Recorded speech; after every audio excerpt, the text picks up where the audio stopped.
மட்டக்களப்பு மாநகர சபைக்குட்பட்ட பகுதிகளில் காப்பற்றிடப்பட்ட வீதிகள் இன்று திறந்து வைக்கப்பட்டன.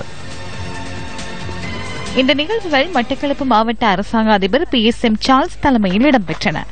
தமிழ் தேசிய கூட்டமைப்பும் முஸ்லிம் காங்கிரசும் கிழக்கின் ஆட்சியின் பங்காளர்கள் என்கிற இந்த அந்தஸ்து என்பது உண்மையிலேயே ஒரு நிரந்தர அந்தஸ்தாக இருக்க வேண்டும் என்று விரும்புவர்கள் நாங்கள். அதன் மூலம்தான் நாங்கள் நிறைய விஷயங்களை சாதிக்க முடியும். கிழக்கிலே வடகிழக்கிலே வாழுகிற தமிழ் முஸ்லிம் சமூகங்கள், தமிழ் பேசுகிற சமூகங்கள் என்ற அடிப்படையிலே அரசியல் ரீதியாக ஒன்றித்து பயணிக்க வேண்டிய அவசியம் என்பது மிக தெளிவாக உணரப்படுகிற ஒரு காலகட்டத்திலே நாங்கள் வாழ்கிறோம். இந்த நாட்டிலே சட்டமும் ஒழுங்கும் சம்பந்தமான விஷயங்களில் மீண்டும் ஆட்சியாளர்கள் சில தீவிர சக்திகளுக்கு அச்சப்படுகிறார்களா என்று கேட்க தோணுகிற அளவில் சில சம்பவங்கள் அண்மை காலமாக நடந்து கொண்டிருக்கின்றன.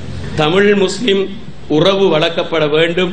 தமிழ் முஸ்லிம் அரசியல் உரிமைகள் என்ற ஒரு விடயத்துக்கு வித்திட்டாக அடிக்கல்லை நாட்டிய ஒரு விடயம்தான் கிழக்கு மாகாணத்திலே எங்களுடைய தமிழ் தேசிய கூட்டமைப்பும் ஸ்ரீலங்கா முஸ்லிம் காங்கிரசும் சேர்ந்து ஏற்படுத்தப்பட்ட ஒரு ஆட்சி.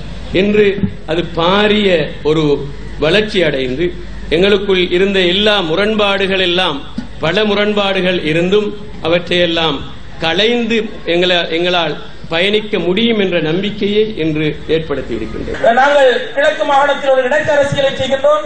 இணக்க அரசியலின் அடிப்படையில் கௌரவ முதலமைச்சர் அவர்கள் இப்போது தன்னுடைய பதவியை ஆற்றிக் கொண்டிருக்கின்றார். எனவே எதிர்வரும் காலத்தில் இப்போது மாகாண சபைக்குரிய ஒரு காலம் முடிந்து கொண்டிருக்கின்றது.